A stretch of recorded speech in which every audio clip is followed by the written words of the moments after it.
ఇంట్లో ఇడ్లీ పిండి దోశ పిండి స్టాక్ లేకపోతే ఈ విధంగా కూడా మనము వరపిండి అట్ట వేసుకోవచ్చు.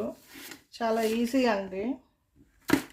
దీంట్లో కొంచెం నువ్వులు, జీలకర్ర, జీలకర్ర, సాల్ట్ కూడా వేసుకోవాలండి. కొంచెం కొత్తిమీర అండి, ఇది కొత్తిమీర కూడా వేసుకోండి. మామూలు వాటరే వేసుకోండి. మామూలు వాటరే వేసి దోశ బ్యాటర్ లాగా మిక్స్ చేసుకోండి. ఇంకా కొంచెం లూజ్గా ఉండాలండి బ్యాటరు.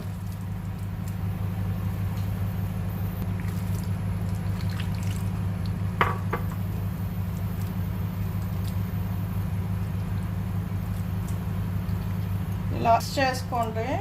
ఇది చాలా ఈజీ అండి, సింపుల్గా అయిపోతుంది. టేస్ట్ చాలా బాగుంటుంది. అట్టు పిల్లలు బాగా ఇష్టపడతారండి.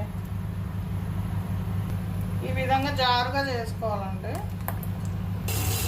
ఈ విధంగా అట్టు పోసుకోండి. అట్టు పోసేసి మూత పెట్టేయాలండి, లేదంటే అట్టు పేలిపోతుంది, టేస్ట్ బాగా రాదు, పైన అంతా పిండి పిండిలాగా ఉంటుంది. ఇలా మూత పెట్టుకోవాలి. అట్టు ఈ విధంగా కాలిన తర్వాత దీన్ని ఒకసారి ఇలా తిప్పుకోండి. ఒక్క సెకండ్ అట్లా కాల్చుకుంటే చాలండి. చూడండి అట్టు ఎంత బాగా వచ్చిందో. వరిపిండి అట్టు వెరీ టేస్టీ అండి.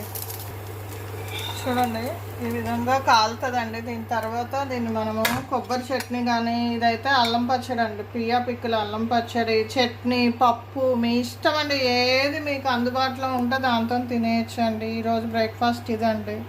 మీరు కూడా ఈ విధంగా రైస్ ఫ్లోర్ తోటి అట్టు వేసుకొని తిని ఎంజాయ్ చేస్తారని నేను అనుకుంటున్నానండి. ఓకే అండి, బాయ్.